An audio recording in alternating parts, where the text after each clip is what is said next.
ಈ ಪತ್ರಿಕಾಗೋಷ್ಠಿ ಮೂಲಕ ಮನವಿ ಮಾಡಿಕೊಳ್ಳೋದೇನೆಂದರೆ, ಕಳೆದ 40 ವರ್ಷಗಳಿಂದ ಮೈಸೂರು ಜಿಲ್ಲೆಯವರಾದಂತಹ ಮಾಜಿ ಮೇಯರ್ ನಾರಾಯಣ ಅವರು ಕಳೆದ 40 ವರ್ಷಗಳ ಹಿಂದೆ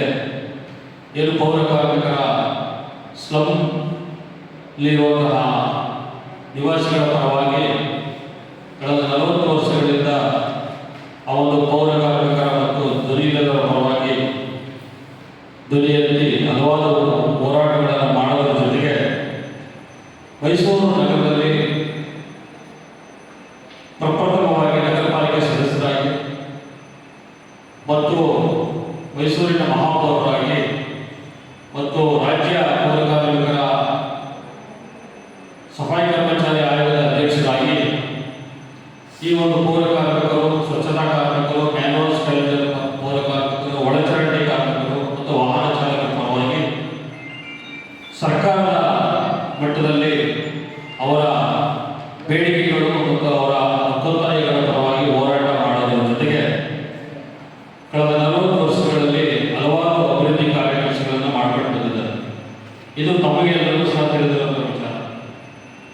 ಇತ್ತೀಚೆಗೆ ಏನು ಕಾಂಗ್ರೆಸ್ ನೇತೃತ್ವದ ಸರ್ಕಾರ ಬಂದು ಕಳೆದ 3 ವರ್ಷಗಳಾಗಿದೆ. ಮುಂದಿನ ದಿನಗಳಲ್ಲಿ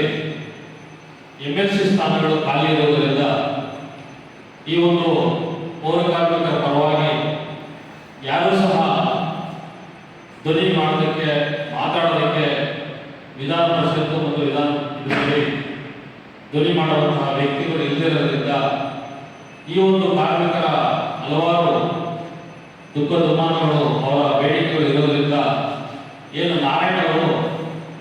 ಈ ಒಂದು ಸ್ಥಾನವನ್ನು ನೀಡಬೇಕು ಅಂತ ಹೇಳಿ ಮನವಿ ಮಾಡಿಕೊಂಡಿದ್ದಾರೆ. 1970-80ರಲ್ಲಿ ಏನು ಡಿ ದೇವರಾಜ ಅವರ ಮುಖ್ಯಮಂತ್ರಿಗಳಾದ ಸಂದರ್ಭದಲ್ಲಿ ನಮ್ಮ ಪೌರ ಕಾರ್ಮಿಕ ಸಮುದಾಯಕ್ಕೆ ಸೇರಿದಂತಹ